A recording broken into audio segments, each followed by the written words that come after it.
আগামীকাল 31st night, যাকে বলে বছর শেষ দিন আর কি।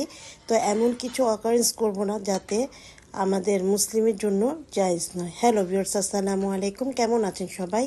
আশা করি আল্লাহর রহমতে সবাই ভালো আছেন। তো বছর শেষের দিকে অনেকে অনেক কিছু আয়োজন করে থাকেন, তো সেই রেসিপি আপনাদের সাথে শেয়ার করব। আজকে আমি তৈরি করে দেখাচ্ছি কাচ্চি বিরিয়ানি, কিভাবে আমি বাসায় খুব সহজে তৈরি করে নিতে পারি। এখানে 15-20 কেজির মতো নিয়েছি খাসির মাংস, দিয়ে দিচ্ছি টক দই আধা কাপ থেকে একটু বেশি পরিমাণের মতো, 3 টেবিল চামচ পরিমাণের মতো আদা পেস্ট এবং রসুনের পেস্ট সমান দিয়েছি, আর পেঁয়াজ বেরেস্তা আধা কাপ পরিমাণের মতো দিয়ে দেওয়ার পরে এখানে অ্যাড করে দিচ্ছি প্যাকেটের মশলা, আর দিয়ে দিচ্ছি লবণ স্বাদ অনুযায়ী। কাচ্চি বিরিয়ানির জন্য যে মশলাটা রয়েছে সেটা আমি 1 প্যাকেট পরিমাণের মতো দিয়ে দিয়েছি সবটুকু। এরপরে যে বেরেস্তা করেছিলাম সে পেঁয়াজের বেরেস্তার তেলটা দিয়ে দিচ্ছি, তারপর খুব ভালোভাবে মেখে নিতে হবে।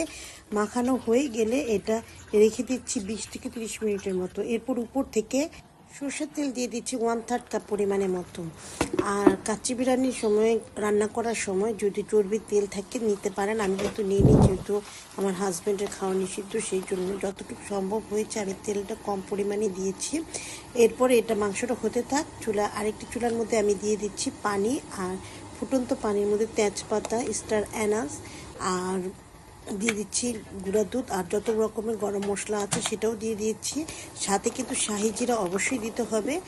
পানিটা বয়েল হতে থাক, আর এরই মধ্যে আমি কিছু আলুর মধ্যে রং ফুড কালার অ্যাড করে দিচ্ছি। এখানে আমার জর্দা রং আমি দিইনি, আমি হলুদ রংটা দিয়েছি। এরপরে মাংসের মধ্যে দিয়ে দেওয়ার পরে এটা আলুটা সিদ্ধ হতে থাক, আর পানিটা যখন বয়েল হয়ে আসবে তখন ভিজিয়ে রাখা চালটুকু দিয়েছি। এখানে 1 কেজি পরিমাণের মতো চাল রয়েছে।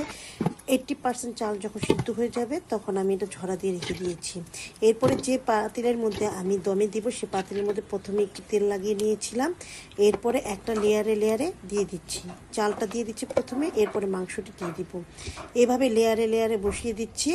আর কাচ্চি বিরিয়ানিটা কিন্তু আপনার ইচ্ছে করলে সয়াবিন তেল দিয়ে বা রেগুলার তেল দিয়ে করতে পারেন। আমি সরষের তেলটা দিয়েই করেছি, আমার কাছে খুব ভালো লাগে এভাবে করতে। এরপরে এভাবে লেয়ার দেওয়া শেষ হয়ে গেলে আলু বোখরা দিয়ে দিচ্ছি, আর কিশমিশ, কাজু বাদাম সব এভাবে এক এক করে দিয়ে দিতে হবে।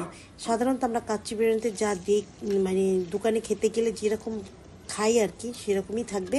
আর বেরেস্তাটা দিয়ে দিচ্ছি। আলহামদুলিল্লাহ, আমার এটা এখন আমি দমে দিয়ে দিব 20 মিনিটের মতো। চুলাতে কিন্তু অবশ্যই প্রথমে একটা তাওয়া দিতে হবে, আর উপর থেকে চালের যখন লেয়ার শেষ হয়ে যাবে গোলাপ জল আর কেওড়া জল দিয়ে দিচ্ছি, আর সামান্য রং দিয়ে দিচ্ছি ফুড কালার, সেটা যে ইয়েলো কালারটা আমি দিয়ে দিচ্ছি।